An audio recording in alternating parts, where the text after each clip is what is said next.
Hello दोस्तों, नमस्कार। Wait 24/7 में आप सभी का स्वागत है। इस वीडियो में आप जिस भैंस को देख रहे हैं वह शाम को हीट में आई थी और हम मॉर्निंग में इसकी ईआई करने जा रहे हैं। आर्टिफिशियल इंसेमिनेशन को लेकर किसानों में बहुत सारे कन्फ्यूज़न हैं।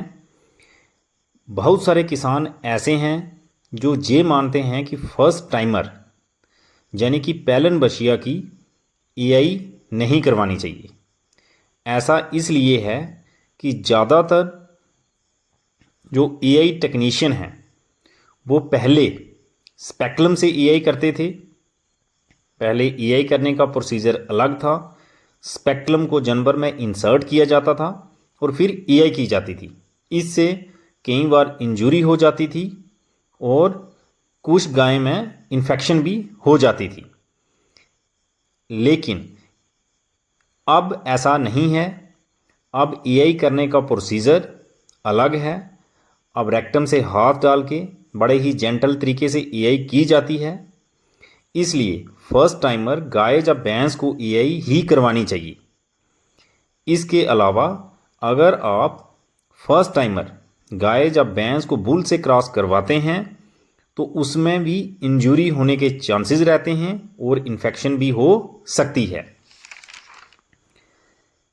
इसलिए आपको अपनी फर्स्ट टाइमर गाय या भैंस को ईआई ही करवानी चाहिए और इससे ब्रीड भी इम्प्रूव होती है।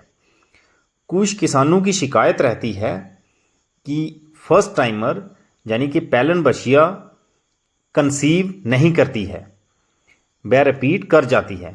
ऐसा इसलिए होता है कि उनकी गाय या भैंस जिसकी एज 3 से 4 साल तो होती है लेकिन उसका वजन कम होता है और उसकी यूट्रस यानी कि बच्चेदानी भी अच्छी तरह से डेवलप नहीं होती है, इसलिए वह रिपीट कर जाती है।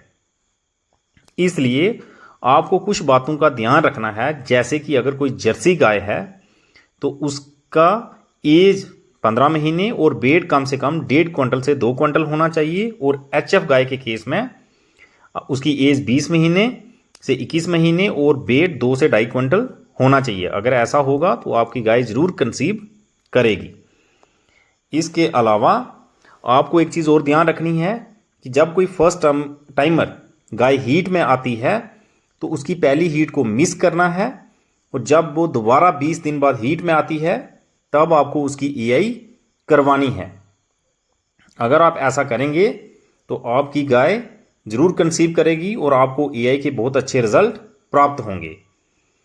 थैंक यू, धन्यवाद।